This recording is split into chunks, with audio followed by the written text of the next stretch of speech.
Hello, everyone. Back to talk about the Spanish-American War briefly. I wanted to put this map up because the Spanish-American War is one of those bizarre wars that's named after something that is doesn't necessarily reflect the geographic location of the event that happened. So, the Spanish-American War, although it was fought between the United States and the Spanish, it was primarily fought in Cuba and the Philippines. So, got a lovely map up here. As you can tell, the USA is in red. The Philippines, which is way over here in Asia, um, and then Cuba, of course, is just south of Florida.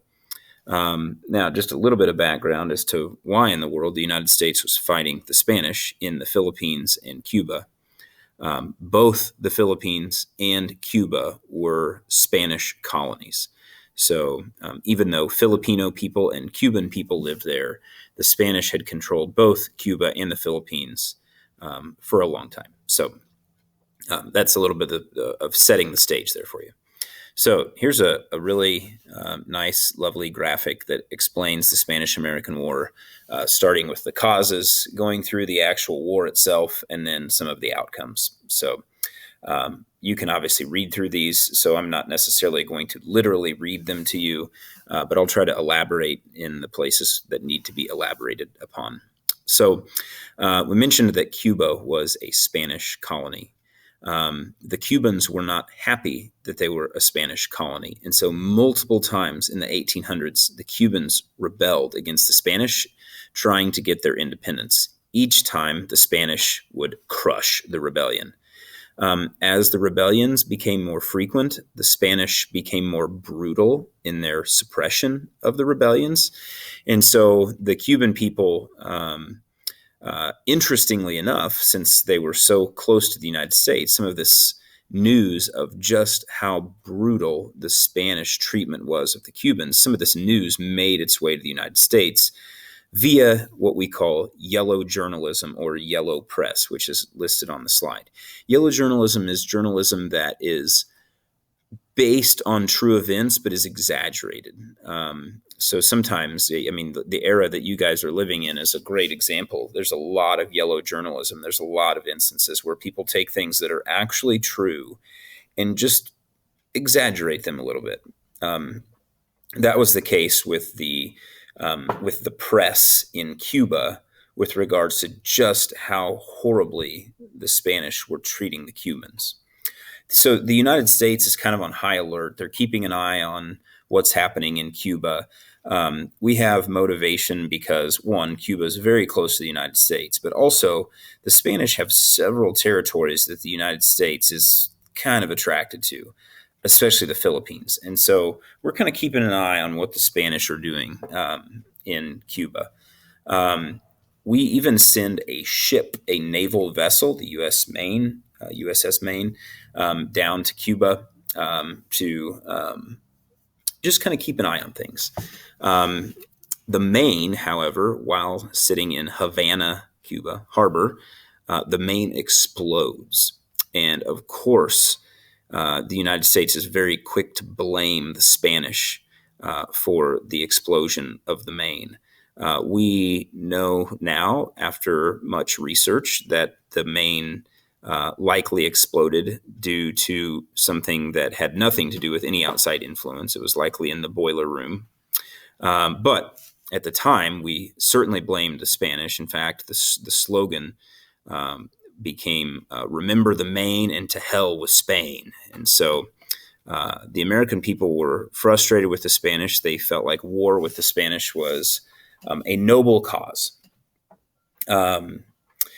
The war itself, there in the middle, basically what happens is the United States wins the war very quickly. I had a couple of guys in college that I played tennis with that were from Spain, and they actually referred to the Spanish-American War as the War of Disaster. So if that gives you an idea of how poorly it went for the Spanish, Admiral Dewey pretty much dismantled the Spanish naval fleet, and so the Spanish Navy was essentially rendered helpless. In the Philippines, the United States was assisted by a large number of Filipino nationalists. And that's going to be important later for something that happens after the war is over. But also, of note, Philippines, the country, is spelled with a PH. Filipino, as in the people group, is spelled with an F. So the Filipinos help the Americans defeat the Spanish. The United States also picks up a rather easy win over the Spanish in Cuba, and ultimately even occupies Puerto Rico, which was also a Spanish colony. So the war itself is sometimes nicknamed the Splendid Little War because of how quickly and easily the United States defeated the Spanish. The war itself, I believe, if I remember correctly, and this would be something you'd want to look up, I believe I heard one time that more American soldiers died from infections and disease like malaria than actual fighting in the war. So the U.S. wins this splendid little war, and the effects listed over there. One, the United States does acquire the Philippines. Again, file that away in the back of your mind for the next video because that's going to become quite controversial. Spain gave up control of Cuba, Puerto Rico, and Guam, none of which actually became U.S. states, as you know, but the United States did take control of those three places. We still have control over Puerto Rico and Guam as U.S. territories. The debate about imperialism really blows up. And what I mean by that is the actual assignment that you guys are doing over whether or not imperialism is justified. This becomes highly debated in U.S. Congress and in newspapers, etc., because should the United States go to countries like Cuba, like the Philippines, like Puerto Rico, like Guam, and flex its muscle, so to speak, take territory, be aggressive, acquire new land? Is it always okay for a country, just because they're bigger and stronger and wealthier, to take other countries under their control? Is that justified? Is that the right thing to do? And so that's where this debate begins. Is imperialism justified? Is it always justified? Is it sometimes justified? And then lastly, the U.S. empire is greatly expanded. Obviously, that's a lot of territories that are now part of the United States that were not prior to the Spanish-American War. But here's the deal with the Spanish-American War. The story is not over. In the aftermath of the Spanish-American War, this debate over imperialism fuels several other events that we're going to talk about in the next couple of videos. Thanks for watching.